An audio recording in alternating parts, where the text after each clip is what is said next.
Welcome to everyone joining us. Dan and I, well, mostly Dan, is going to take us through this content today. It is a topic actually in our feedback forms that we've had a number of requests for. I think that's a function of potentially where the market's at, but also, sales is just such a critical thing, particularly if you want to scale. So yes, that's the topic for today. Just a bit of housekeeping to begin with. Our agenda, what are we going to be covering? So we're going to cover why do you need to care about sales? I know that sounds probably a little bit obvious, but we're going to just reinforce how important it is in a catch and kill market like construction. What are we selling? And just, I guess, uncovering that a little bit more. And maybe challenging some perceptions there about what it is we're actually selling. Different sales channels that we need to be considering. Building a high-performing sales team. That's we have a little bit of a phrase here: easy to say, hard to do. That's a difficult thing to achieve. So we're gonna touch on that in some detail today, and then some things to think about in terms of pipeline management. What are some of the behaviors you need to have in place, some reporting to be able to really make sure that you're on top of where you're at with your pipeline. I wanted to do a reminder, because I don't think we sort of make this clear enough, but in these webinars, obviously we're about sharing information and helping people learn how to run better businesses. The topics we choose, coincidentally, are also things that we practice every day with our clients. So sales is a big part of the focus for Dan and our CFO advisory team and the clients that they look after. So when we speak about these things today, it's because, we have quite a bit of experience in these areas, and that's where we're coming from in terms of the information. Some logistics about today. The chat, as we've seen, is working. So if you have any questions, drop them in as we go, and we'll try and answer them as we progress. We'll also hang around at the end if there are any questions that people want to have a yarn about. The recording, as always, will be sent out after the webinar today. We also will be converting this into a sales guide. So the information that we're going to sort of touch on today, we're going to package up as a guide and send that out to everyone who has registered and who's attended today. We're going to use a couple of polls as we go. So that's to sort of keep this thing interactive. We're always interested in what the market has to say on various things. And so we'll do that. They're confidential. No one will see your response on the webinar, so don't worry about any disclosure issues there. It really is just an interesting exercise and to keep things interactive as well. Our services, if you've been to one of these before, we do a lot of work in the bookkeeping and transactional space, so helping businesses improve their workflows, set up great behaviors and processes around things like job costing, tracking costs on projects, etc. Our tax and structuring team, compliance, very involved in making sure that businesses have the right structure, not just for now, but structure as they grow, and that they've got a structure in place to be able to deal with profits as they start to flow through as well in a very effective way. And then Dan's team is our CFO advisory team. This is the range of services that CFO advisory offer. As I've highlighted, we're going to talk about sales and pipeline management today, but there's a whole range of different services and solutions that CFO advisory offer. They do that. Each one of Dan's team has around 10 or so clients that they look after, and they act as the right hand to the business owner. Everything from producing really accurate financial reporting each month, and then the insights that come along with that, but anything else that a business might need from a commercial perspective when it comes to scaling. So there's a whole range of different solutions that we offer in that space. Dan has a strong background as a commercial accountant, so he is not a tax accountant. He understands tax, but his whole reason for existence in this space is to drive profit and better commercial outcomes and help businesses scale. And he's done that with a whole range of businesses over time, including big guys like Bunnings and Cleanaway and the like. So we're going to draw on Dan's insights today, and thanks, Dan, for coming along, mate, and sharing your wisdom with us. Pleasure. We're going to run a quick poll to begin with here. So the first one is, where is it? Here. Just a real kind of quick one on what does your sales team look like? So this is just a sort of a basic question when we sort of start to think about sales and building capacity around sales. So it's a bit of an easy one probably, but when it comes to sales in your business, what does your sales team look like? Is it just you? Have you got a BDM in place now? Have you got a bit of a sales team starting to bubble along, or are you at the level now where you've got a fully fledged sales team built out and you're hunting as a pack in the marketplace? So I think it really, Dan, this would depend on, it's a function of size of business to a degree, yeah? Yeah, size and scale. Now, I mean, obviously, if you're on the smaller end, which isn't a good or a bad thing, it's just a thing. Like with sort of 5 mil, you're probably going to be the superhero wearing a few hats. Whereas if you're running a business that's turning 50, 100 mil plus, as you grow, you have to take hats off, just like with supervisors, PMs, CAs. I mean, sales functions no different, really. So it just depends on the age and stage, right? And the bigger the beast, the more effort you need to put into it to feed it. That's really the other big takeaway around this. Yeah, that's right. We'll get into, conversion rates and size of pipeline required for a certain level of revenue and GP, and the numbers get pretty big in terms of the value of that your pipeline needs to be. You just can't do that yourself. So, as we grow, it's important that we're building the sales team as well.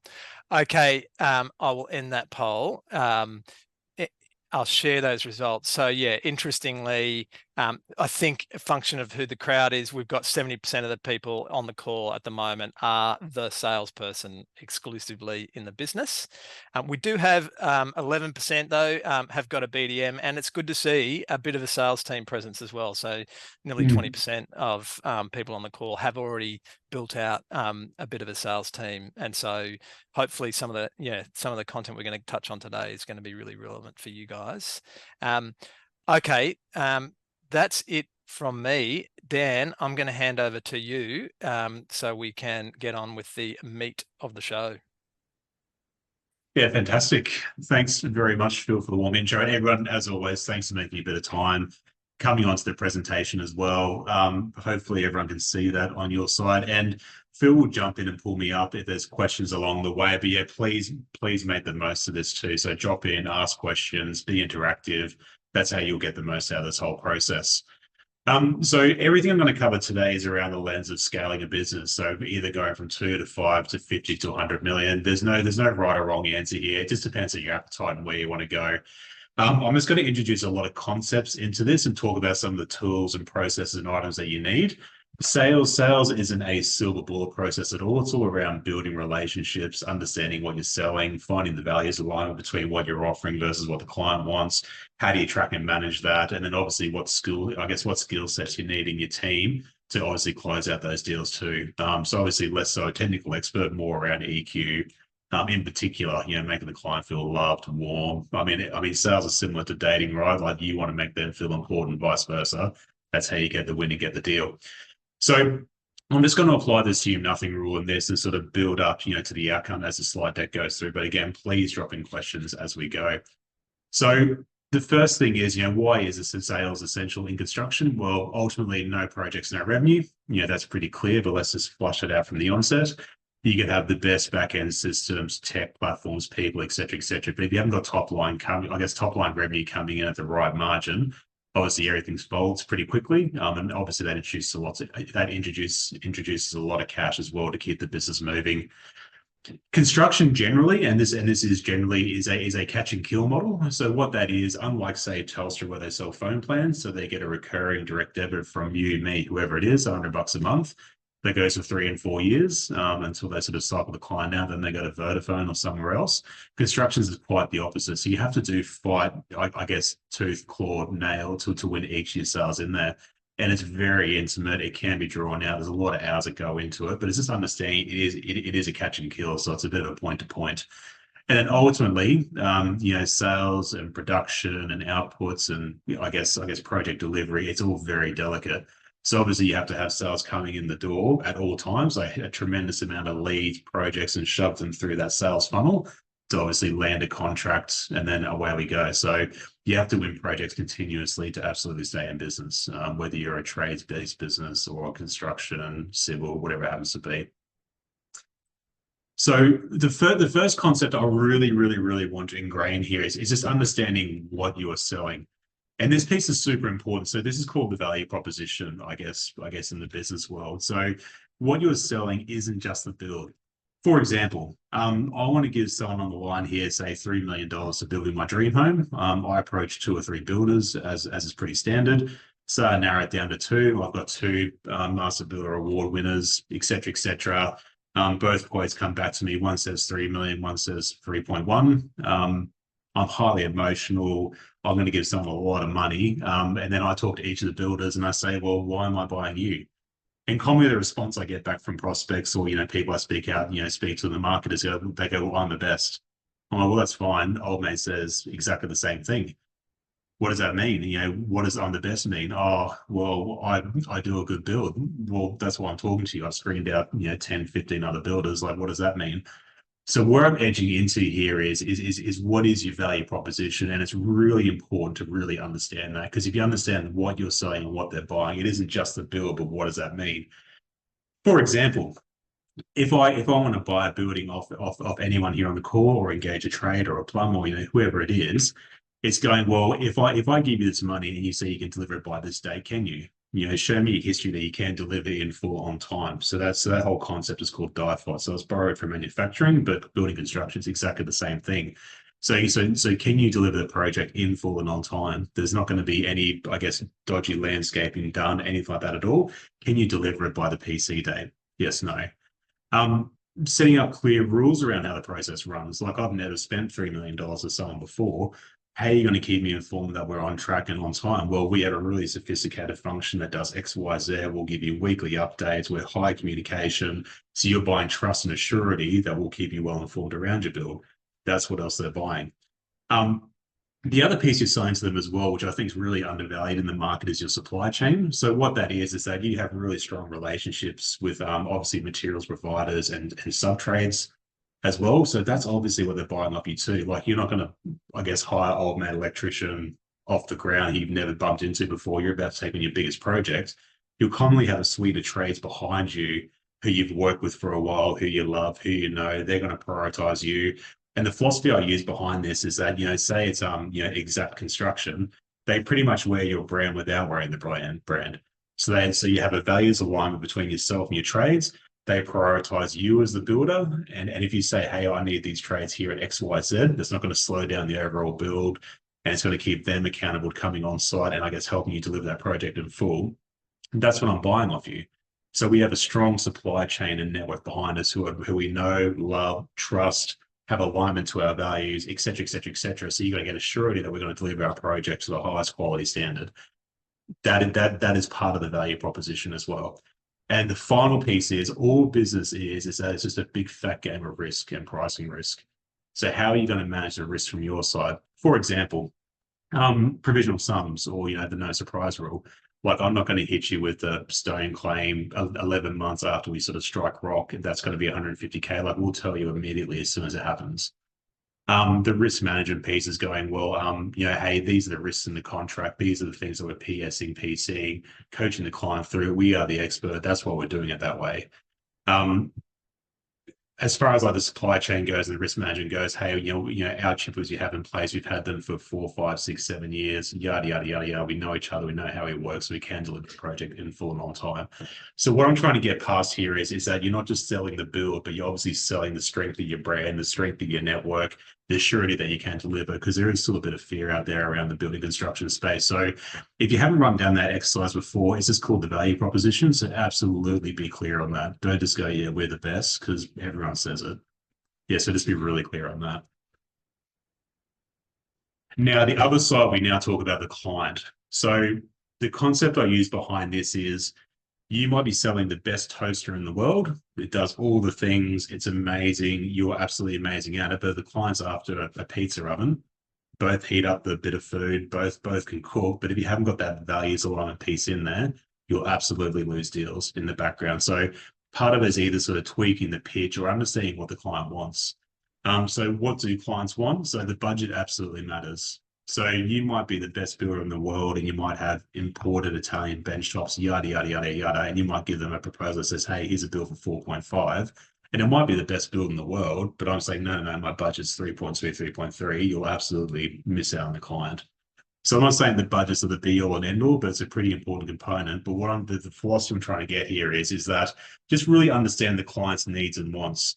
It's highly emotional, especially in the resi space, family home, et cetera, et cetera, et cetera, et cetera, et cetera. Just make sure you do actively listen to the client and go, well, what's super important? So my budget might absolutely be 3.2 million, has to be unequivocally yada, yada, yada, yada, yada.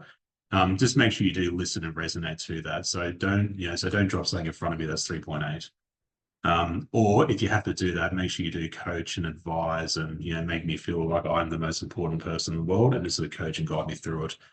And obviously from the client side too, I mean, everyone's sort of bought a couple of houses, I'm sure, in their time. Certainty of delivery is obviously super important as well. So if you're telling me I can move in July 2027, let's make sure we get it done sort of one way or another. And the other thing the clients want to know too, as far as getting that values alignment piece in place, like this is what I'm selling, this is what I'm chasing, and making sure it's an absolute match. When can the project be done? Obviously, make sure nothing falls through the cracks. Hey, I thought you guys did the landscaping and standard. No, it was in the exclusion. Sorry, it's in the exclusions. I have no bloody idea what an exclusion is. I'm a client. I don't build. What the hell does that mean? So again, it's just that no surprise. We're just making sure we're really clear. So especially when you edge up to that PC day, we don't want the relationship degrading towards the end, or especially coming up towards a sale as well. Here's your bill for 3.2, but by the way, we haven't got, I don't know, finishings and you're missing a bedroom. So just be really, really, really clear that you actively listen to the client and you get that values alignment piece in place. Super important, super important. So we'll talk a little bit about sales channels now as well. And look, I think everyone on the call here will understand these three, but depending on the space you land and operate, and I guess the product that you're selling to the market as well, you'll probably dominate 2 out of 3 of these items here.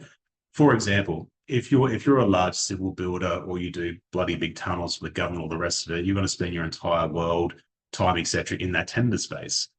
So there is a completely different art to selling yourself, whether it's a competitive, a conforming bid, non-conforming bid, whatever it happens to be, or whatever your strategy is around sort of going in really sharp, getting in front of the client, selling yourself, and then obviously selling variations down the track. There's a whole separate strategy there as opposed to like a relationship-based sale, which is your mum's, dad's, medium-sized residential. So I think the thing is just understanding what your value proposition is. Then this will sort of go into this category here and go, where do we need to spend a lot of our time? So large civil will be tenders. So more than happy to sort of take this conversation offline if you're in that space or if you're not winning a lot of work through there, because there is a bit of an art in doing that. Versus that relationship-based side, which is, you're the most important person in my world, high EQ, I listen to you, I love you, I'll guide you through the process, I'll hold your hand. This is what we do. This is the processes we do. This is why we're the best because we do the no surprise rule, et cetera, et cetera, et cetera. So it's just the important part here is just really understanding which of these funnels you need to target and then what the strategy is to hit those funnels as well. The other bit that sort of does get left behind in a couple of businesses too is just that middle bracket. So obviously inbound marketing leads. So that's just online presence.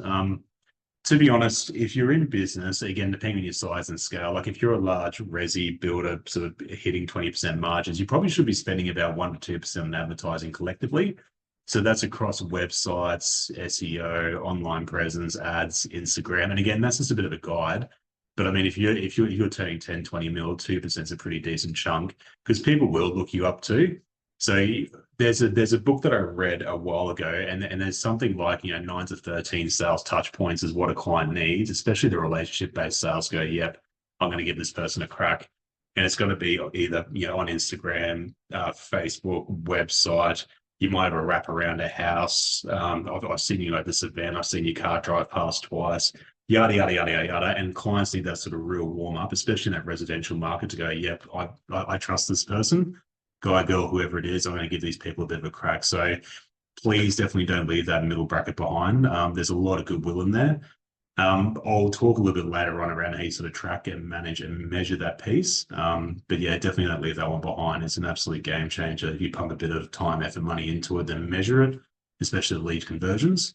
And then how do you rinse and repeat that a bit more? So the philosophy behind this side is understanding your sales channels. And then there's a whole sub strategy that sits under that.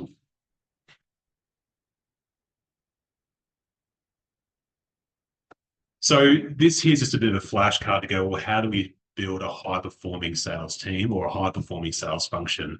So team indicates lots of people, or you can have a sales function, which is just you. And then how do I keep myself accountable to staying ahead of sales, staying on top of sales, understanding when I need the next sale? And am I putting my effort in the right location? And have I got the right people selling my business? That's the philosophy behind this. So if you're on the left-hand side, where there's one person in there, you're the superhero selling everything end to end. That strategy is quite a bit different to when you're on the right and you're running a sales team. So if you're on the left-hand side, you might be allocating 20, 30% of your time to sales, where if you're on the right and you're still a business owner, it might be 10%, but you have several people under you. So there's quite an art in obviously keeping that sales machine moving. Because what I usually find here, I guess on this slide too, is generally no one will sell the business better than you, because you wouldn't be sitting at 5, 10 mil plus unless you're pretty good at it. It's just making sure the sales team, again, understand what they're selling, how to connect with the client, making sure you have that values alignment, the toaster versus pizza oven thing. Bad example, but hopefully you get the concept. And then obviously the art of closing the deal. How do we make the client feel warm and loved, et cetera, et cetera, et cetera. So then we talk about, well, how do we do it? So there's this really important piece in sales. And if you're in business, and like, it doesn't matter whether you have sort of 2 people on the team or 10 people on the team. So I'm talking everyone, so people out in the field, in the back office, etc. Everyone can absolutely be a salesperson, and a salesperson isn't a cold call. For example, I'm working with a trades-based business at the moment. Sales have sort of fallen off a cliff a little bit, so our old strategies aren't working. And we need a pretty serious call to action, because there's one BDM in there at the moment. There's a couple of estimators, but we need a strong call to action to give the BDM leads. Like the BDM that's in place there is an absolutely excellent closer. He has to be spoon-fed. So one of his KPIs are to call 30 builders a day, whoever it is, but he has to be spoon-fed a little bit. And we even have the bookkeeper in there, for example. She was a little bit resistant, going, no, I can't do sales. I'm like, well, it's not sales, but like, how about if you're driving around in the morning twice a week? So just start half hour early. We're still going to pay you for it, et cetera, et cetera, et cetera. Safe space. What if you just drove around like an area, just up and down streets, we'll cover fuel, but just take a photo of, say, like a building site. Here's a wrap, here's an active build, et cetera, et cetera, et cetera. Take a photo of a building site, get back to your desk, do a bit of like Googling on the company. So copy paste the website, jump on LinkedIn, try and find the lead or the project manager, wherever it is, and then send that to the BDM. Hey, bookkeeper, that's not very scary, is it? No, I guess not. So the philosophy I'm trying to get here is that everyone can absolutely contribute to sales one way or another. And then once you sort of crack that nut with the team, you're going to feel a lot less weight. Like even if you have carpenters on site, like everyone can contribute to sales. So please absolutely give that some serious thought. Everyone can contribute. The other thing around obviously attracting high sales, I guess volume and leads into your business, is this concept around hunters versus gatherers. So back, I guess pre-COVID as well, where there's a tremendous amount of demand, like building, particularly here in Queensland, like people moving in and immigration, et cetera, et cetera. There's a tremendous amount of demand and there's not very much supply. So what that means is people are chasing you. So companies say, hey, can you quote this? Can you do this? Can you do this? Can you do this? And I call those gatherers, like they're inbound salespeople. And it works at the right time and all the rest of it, but it's the laziest way of doing sales ever. It's inbound sales calls. Yep, I'll add you to the queue. I'll charge a slightly higher margin because I know no one else can do the work. it is ultimately the laziest version of doing sales, which isn't a good or a bad thing. Like it's just a thing. But what I'm seeing in the market currently is that process no longer works. The market is slowing down a little bit. There are a few more entrants in the market, and the people that are doing hunting activities will absolutely succeed. So what are hunting activities? So gatherers are inbound sales calls, like the PM on a job site. I'm currently on calls. He says, "Hey, can you do the next job for me?" That's gathering. Versus, as an example, hey Joe Blow, we did some work for you a year ago. Look, I haven't heard from you in 6 months. I'd love to catch up and just talk about, what we have on the go. We've moved shed, factory, whatever it is. We're in this new area. I'd love to catch up and see what you have on the go. Oh, by the way, what are you working on? Talk, and then put your dating hat on. Get the other person to talk about what they're doing and stuff like that. But obviously, take interest. Like if it's fake, people will absolutely see through it. And get them talking about themselves. And it's amazing the amount of leads and opportunities that come through just by picking up the phone and taking interest in someone else. That is a hunting activity. The other thing that I'm doing for this trade-based business too is that we're doing a thing called Hour Power for a moment. That's where we sort of down tools and we go, right, for example, let's just look at our list of clients that we've done work over the last 5 years, blacklist the ones we don't want to. These are the clients we've done work for more than a year ago previously. And it's just picking up the phone and having a conversation. And it could be something as simple as, hey, I'm driving past your office next Tuesday. Make it up. I'm driving past you next Tuesday. I was thinking if you can pop in and say good day and I'll bring you a coffee. And then just that little act on its own, and we're running that process down for one of my trades-based businesses at the moment, like the amount of leads that are coming out of that, just because no one is thinking like a hunter. How do I reach? How do I touch?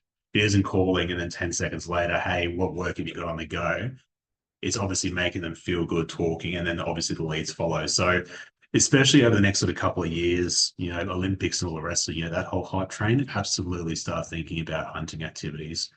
All this stuff we do as standard. So if you have any questions around that or strategies around that, please let me know, but please allocate some time towards it. I hope that's made a bit of sense. Hunters versus gatherers, and stop being the only salesperson. Delegate it out.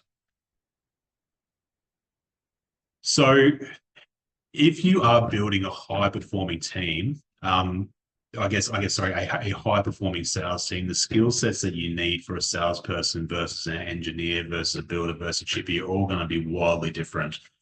And then particularly in like the residential space, or I guess even in the civil space as well, if you are presenting tenders and the like, you do need quite a heavy skill set in understanding what you're selling.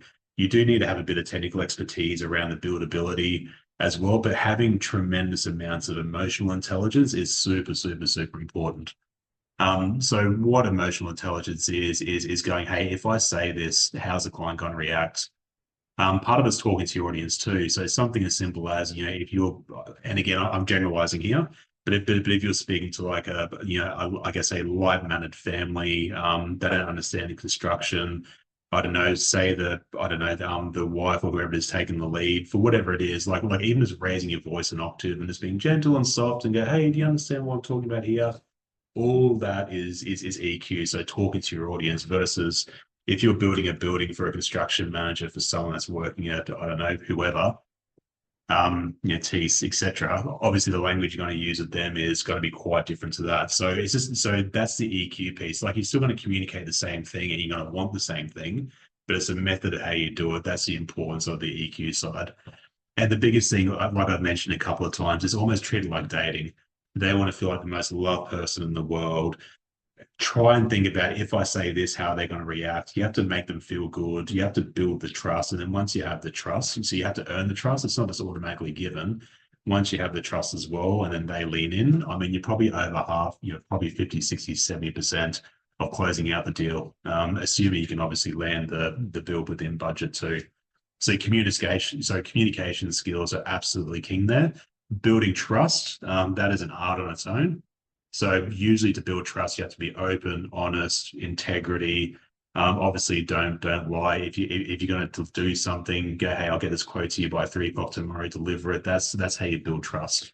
So there's lots and lots of elements in there. But like once you have the trust, like the deal almost closes itself out.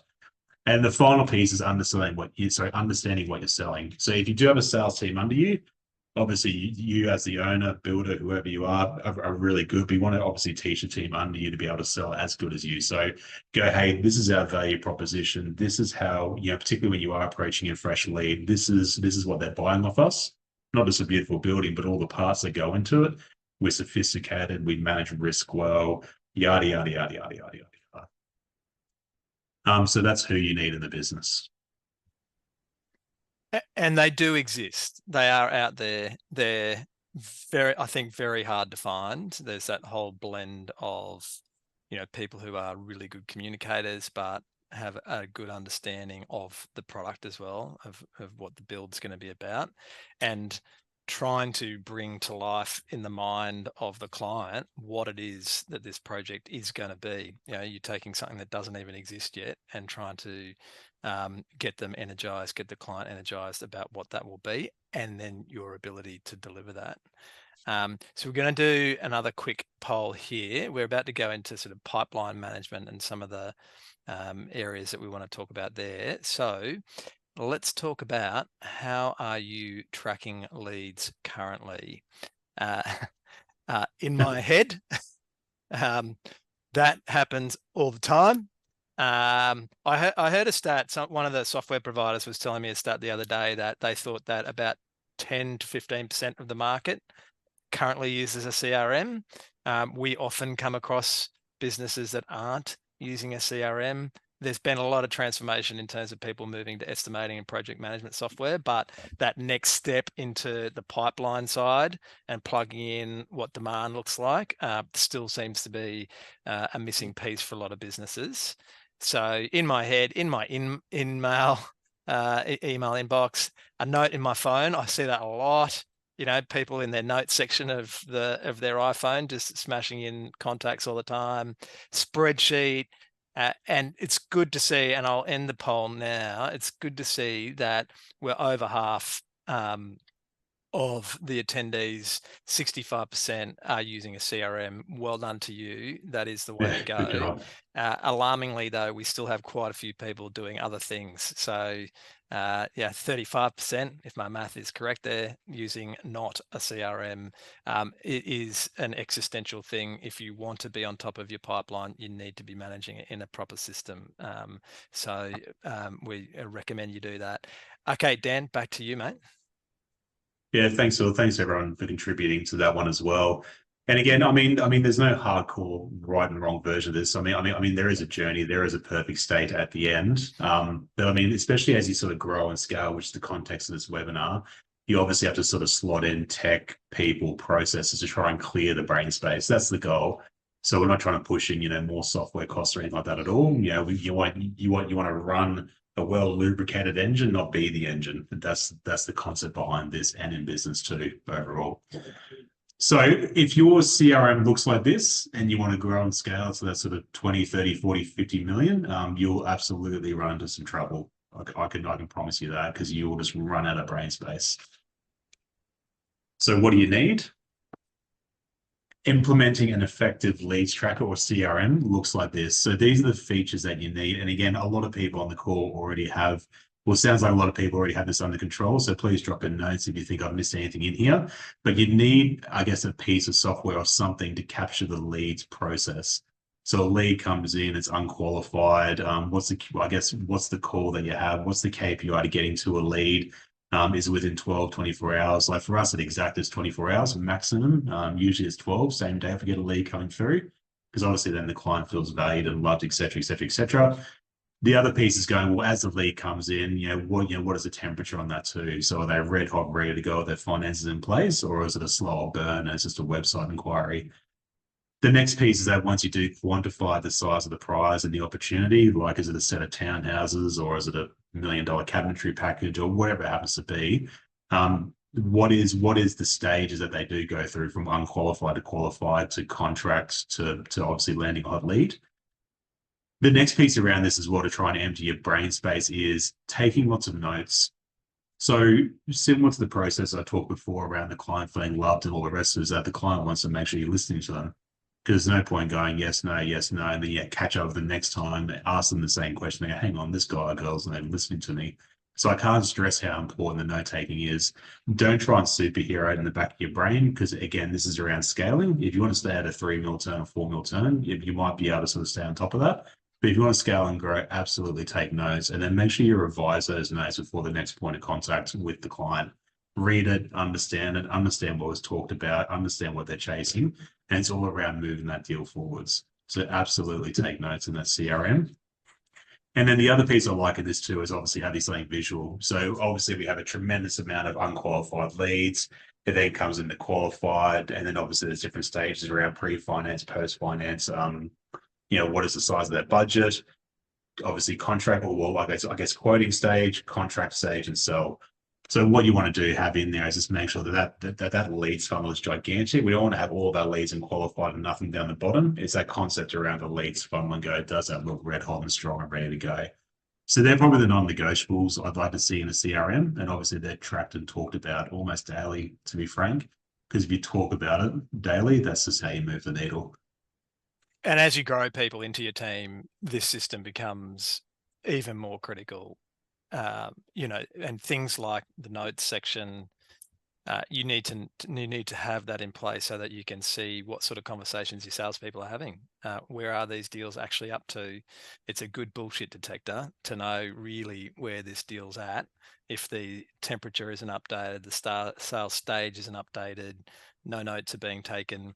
Yes, we understand you can communicate and you can close a deal, but if I don't know anything about what's going on in this mission critical part of the business, then you're not performing the role properly. And so as a sales leader, you have to really champion the CRM being up to date and at a regular cadence. That needs to be done, which I guess leads Yeah. us into the sales meeting, the all important sales meeting as well.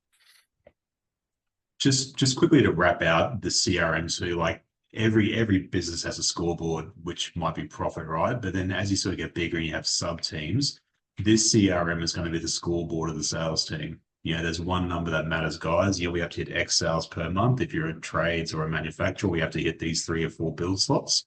So this here will absolutely turn into the scoreboard for the team. And then you obviously track and measure that daily, weekly, monthly, and that's how you build a high performing sales function. So coaching and accountability and behavior. So the best way to do this, whether it's just with yourself or, particularly if you have a team in place now, it's all around cadence, and cadence just means contact. So what are the internal meeting, I guess meeting deadlines, internal processes, internal reporting out in place? That's what cadence is to obviously drive the team. So I guess one of the secret sauce elements of this is obviously setting a weekly sales meeting.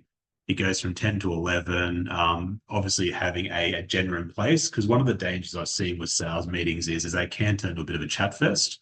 Hey, I've spoken to that person. Hey, there's this opportunity here. I've got this opportunity there. Well, that's fine. My view is that, for example, if we're a trades-based business or construction, are we going to hit 1.2 a month? The purpose of this meeting is, are we going to hit $1.2 million a month for the next 6 months? Yes or no? Then you have your weighted funnel in place. That is the only question we want to get out of this meeting. And then obviously you can sort of filter that down into an agenda. And then how you do that is you go, well, we're going to review the pipeline, what's hot, what's landed in, what have moved as far as stages go. The next piece behind that as well, as those leads are progressing through the funnel, how do we get to the next stage? So your qualifying process might be unqualified, phone call, budget, finance, contract, et cetera. Everything in that meeting should be around how do we move red hot to contract, or how do we move warm to hot? What are the steps and actions to get it from A to B? Whatever it takes, and then you take down notes and actions after that.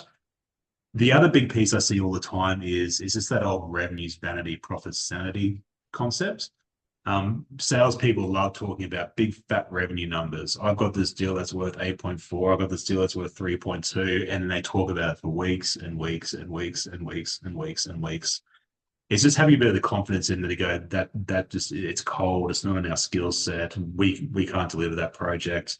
The PM or the owner on the other side's running rings about us. So let's kill it, because everyone's time in the business is valuable. It's just making sure we sort of focus on the right on the right deals. Don't get me wrong, we obviously want big deals and big contracts, but we want stuff that's going to land. So it's just having a bit of confidence in there, go, well, that deal hasn't moved for 8 weeks. I've reached out to that client about 9 times. They sent me a text. We'll kill it. Let's not waste any more time on it. Let's go on to the next thing. Let's go hunt something else. I've touched on how we move the deal forward, and then that's the purpose of the sales meeting. And then everyone has a list of actions. So absolutely, please take actions at the end. I'm going to talk to that person. I'm going to follow that person up. I'm going to send that capability statement out. I'm going to try and meet that person for a coffee. These are the 3 conversations I'm going to have today. Take down actions and notes, and then that's how you keep yourself accountable, and that's how you move the needle forwards. And I promise you it works.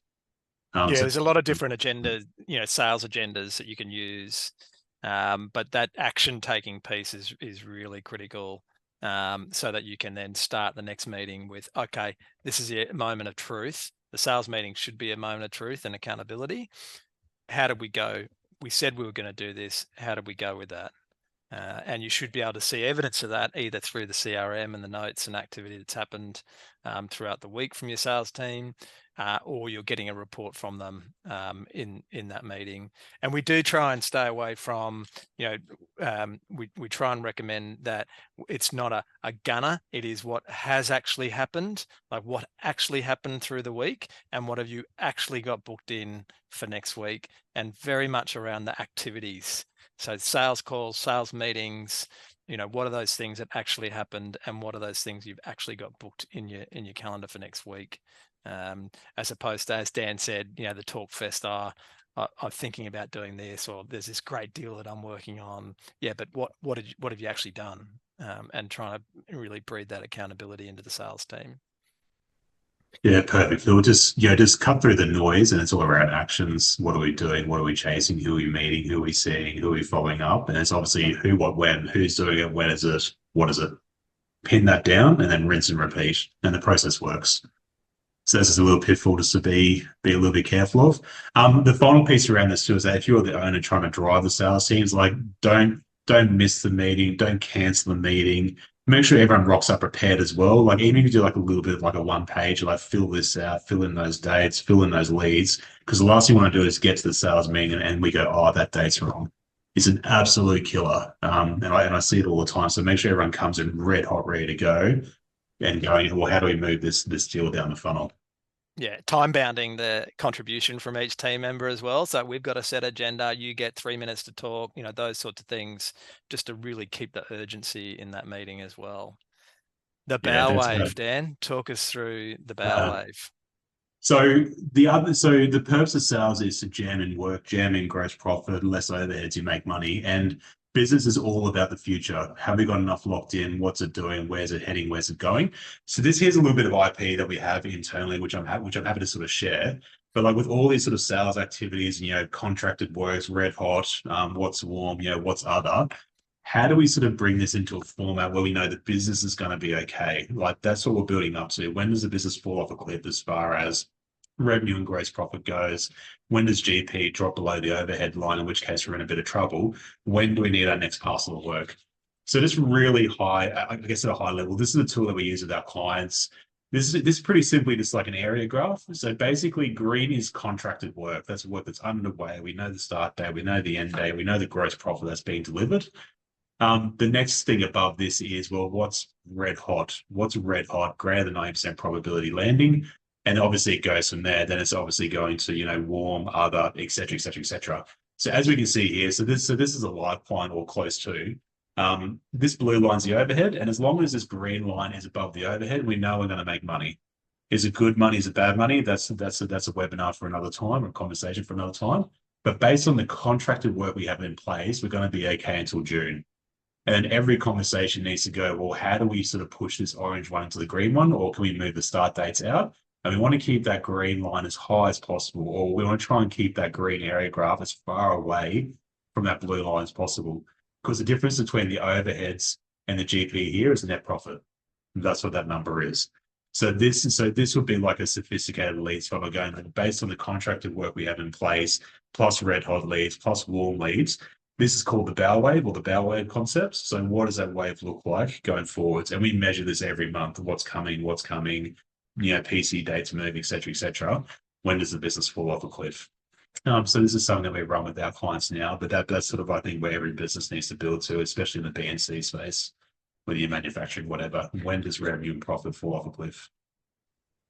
So that, yeah, that's a really, it's an urgency creating reporting tool. We can see very clearly that by July, we are dead in the water. Trouble. Yeah.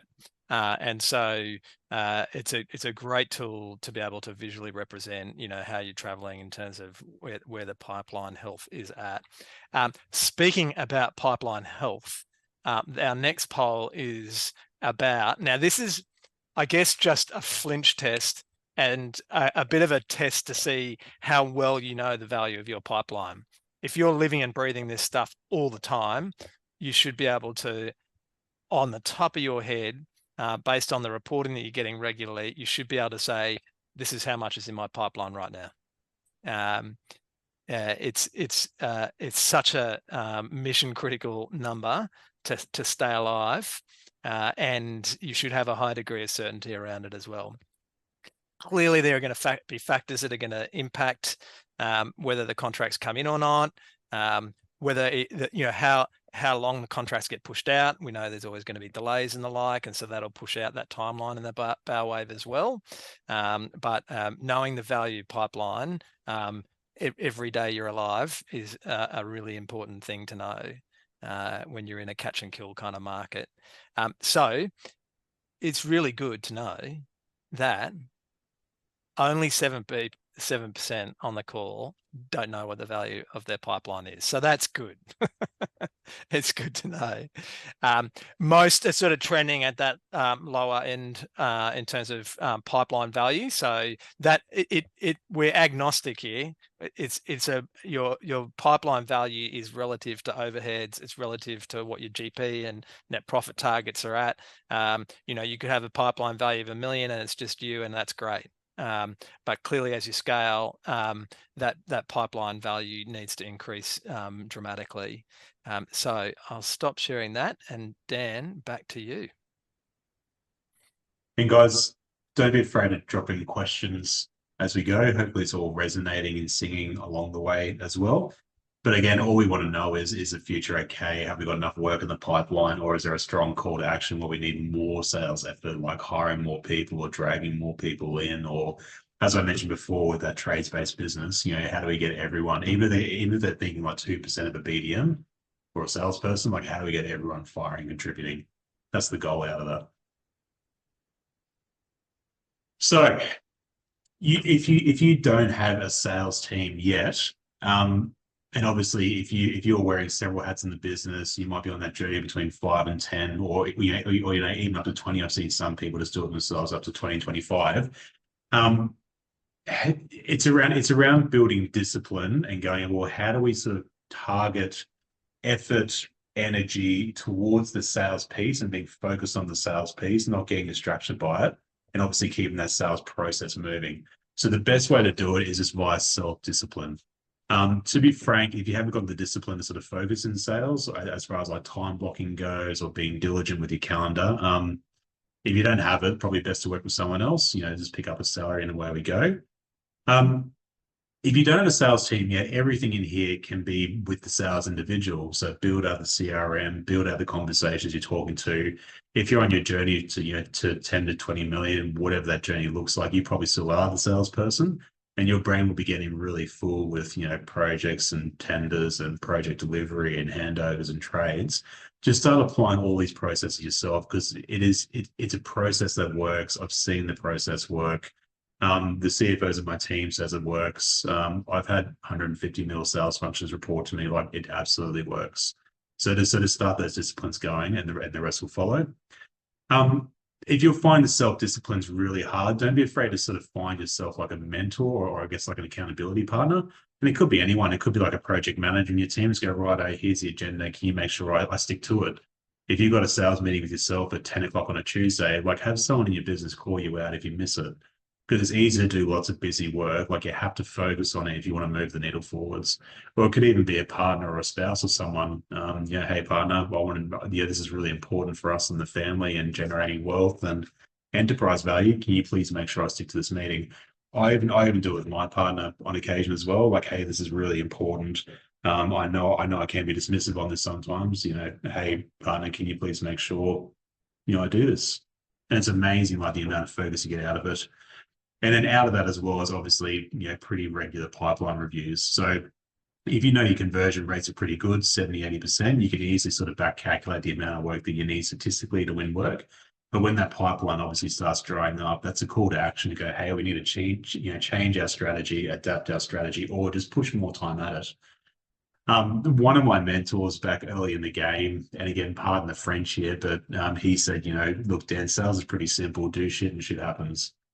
It's amazing what happens out of that. I mean, obviously you need a plan and focus, but if you focus on it, it's amazing what pops out of it, especially if you have that hunting mentality in place. So that's a wrap of that, of the sales team. Just be disciplined to yourself, high level of discipline, high level accountability, and apply the concepts in this masterclass. Now, when you start getting really serious, so if you're trying to reach a 50 mil turnover, 100 mil turnover, and I've seen businesses go from 0 to 100. All the big boys started somewhere and sort of grew. This is no different, but the focus changes. So you're comfortable with your value proposition, you understand what you're selling, et cetera, et cetera, et cetera. The value proposition sort of gets parked. It's still important, it's still understood and well defined, but now you need some serious volume. And the industry conversion rate in the B&C world is about 10 to 1. So for you to get about $10 million of work, you need to have about 100 mil in the pipeline at a minimum. So if you're a $5 million builder and you want to go to 50, obviously you need 10x. So that's a lot of relationships, a lot of contacts, a lot of builds, et cetera, et cetera. So you might have a $5 million build in place when you get to 50. So you need to have, at least 10 warm leads in the funnel as well. So there's 10 relationships, 10 points of contacts, 10 updates, 10 tenders, et cetera, et cetera. So the challenge becomes a little bit different. And depending on how your role evolves in the business, you might be the technical expert, in which case you need to be on site for project delivery, or you might be the back office function, which does sales, marketing, advertising, et cetera, et cetera. You just have to make sure that you have a really sort of solid discipline cadence in place. This is how we sell the business. Just being really clear to your sales team as well, guys, this is the scoreboard. We have to win this amount of work and we need this much in our pipeline at any given point. So guys, we need to hit 2 million a month. Project home builders and trades are a bit easier than obviously large construction builders. And then conversely, as guys, the other definition of success is that we need 50 million in the pipe at any given point. Big, small, whatever it is, or call it 100 million, to be frank. I mean, because the market will contract at some point and you will need some more leads in there to push it down the sales funnel. So what is the solution behind all this? Obviously, multi-channel sales. So obviously huge online presence, lots of hand-to-hand combat. A whole sub-strategy around that is obviously really important as well. So what is our sales strategy? And then as you do run the team, it's obviously pulling yourself out of doing the contact with the clients. So you might sort of, instead of doing the end-to-end process of doing the call, doing the screen, seeing the client 4, 5, 6 times, doing the quote, doing the estimate, you obviously peel off those functions and give those hats to other people. And I sort of find when you go from job owner to business owner is that you need to manage the outcome or manage the process. So instead of being the engine, you run the engine, and that's a whole art in itself. It's a different skill set. Everyone can do it. Everyone's trainable. It's just understanding what that means and how to execute against that. And then as the owner, you're the leader, not the doer. And that's the other important piece, making sure everyone's singing from the same hymn sheet. Different challenges, but I mean, there's plenty of opportunity out there. We've had quite a few builders do it. It just depends on your appetite. Do we want to get to 100? Do we want to get to 20? What are we comfortable with? And there's no right or wrong answer behind that. So where to from here? So we've covered a fair bit of ground. There's been a fair bit of theory, but the concepts are absolute, stakes in the ground as far as how do you grow and scale your business. It is really hard to go really deep on these webinars around sophisticated sales strategies, but hopefully we'll give you enough in the toolbox to give you a crack at this. The other really important thing to do with this whole process is where do you want to go? So do we want to be a 5 mil, 10 mil, 20 mil? If you don't like revenue, hey, I want to do 6 builds a year or 8 builds a year or 2 builds a year. It's really important to have the end in mind, because obviously that will then dictate the amount of sales effort that has to go into this. Obviously business strategy and targets, goals are super important even before you hit this. So if you want to sort of stay and hold at 5 million and say you do a 2 million home a year, that's a lot different than going to, hey, I want to get from 10 to 50. Like that strategy is quite different, because you want to stay at 5 mil. That's like a retain, defend, moat strategy versus aggressive growth. Like I want to get to 50 mil in 2 years. Okay, game on. How do we do that? But you have options in how you get this. Again, there's no right or wrong answer. There's just being disciplined. So where to from here? Was a fork in the road. Option one is you DIY it. That's okay. It's long, hard hours, yada, yada, yada, yada. Or you plug in some experts to help you fast track it, help you stay disciplined, help you stay accountable. What do I focus on? There's lots of options in the market, but we do this stuff as standard with our clients anyway. Not saying it's easy or trivialized. There's actually a lot of effort, a bucket load of effort that goes into this. Yeah, so again, it just depends on the appetite. The final piece is we're quite a bit different from your traditional sales coach. Like everyone has a different view on sales. There's a million books you can read, podcasts, webinars, processes. We're quite a bit different. We're more around building a machine. But yeah, more than happy to have a chat on this one. This is part of our, I guess one of the arrows in the quiver or a tool in the toolbox. Happy to have a chat around this stuff. Yeah, and as you say, Dan, I think there are a lot of places you can go for advice, support, coaching, etc. The work that the CFO advisory team is very systematic. It's very much around clear processes and disciplines in the business, and ultimately helping people get to that growth point quicker than they would have otherwise if they sort of did it the trial and error way. Plugging in the expertise of people who have been there, done it before, and have seen a lot of stuff in the industry across a lot of different builders and trades businesses. I'm going to just do our last poll here. This is offering a complimentary consultation with CFO, so with Dan or one of the team members in his team. So any of those things. I mean, we've just focused on sales today. There's a list as far as a mile of services that these guys offer. Ultimately, it's about having someone alongside you on the journey to help you in those really challenging commercial areas of the business. Also around accountability. So, it can be quite lonely when you're running a business and you don't have someone, to be there to help when you might need it. It might be that there's been an accident on site. It might be that you've got a terrorist in the team that you need to deal with, so you need to understand HR. It might be cybersecurity and you don't have a plan for that yet. There's a whole range of different areas that the guys can tap into because they've got this strong CFO background and have worked in the space, and because we specialize in building and construction. Just to cover off on a few other things in terms of what we've got coming up. And again, please hang around at the end if you have further questions for us, because we've got a little bit of time at the end here. So if you do kind of have some burning questions that you want us to sort of unpack in a bit more detail, we'd be more than happy to do that. So sorry, share my screen. I've just lost the one I was looking for there. So there we go. You should be able to see that now, Dan. So we have, as we mentioned at the top of the show, we've got a guide coming your way that goes through the content that we've gone through today.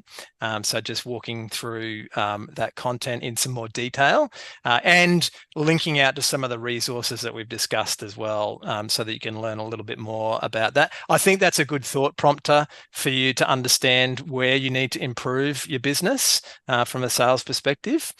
The other thing is our next event, our next masterclass, this is in August, is on strategic planning in construction.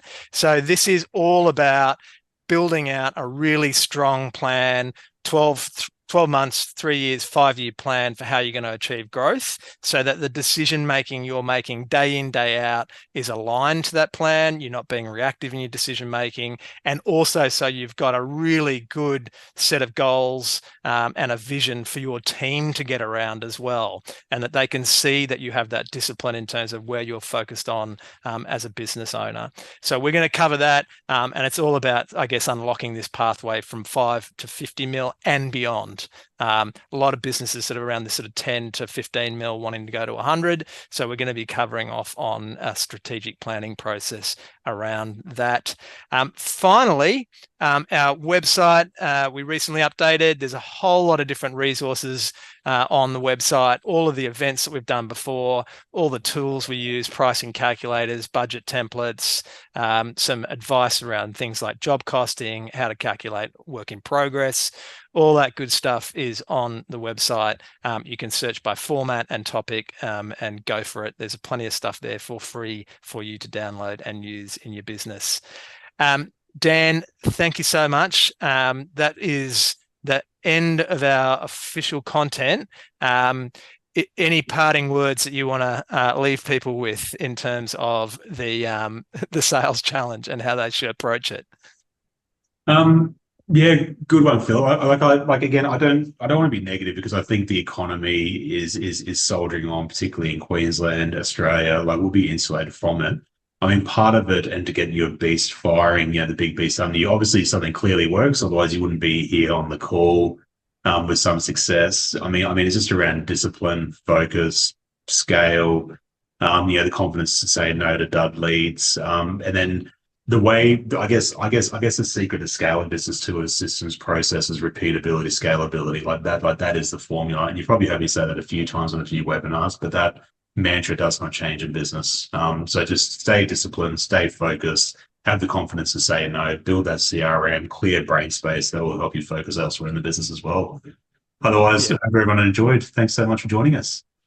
Awesome. Thank you, Dan. And we'll see you all hopefully for our strategic planning workshop in August and online in between times. All the best out there, and we'll see you next time. See you, everyone. See you, team. Bye.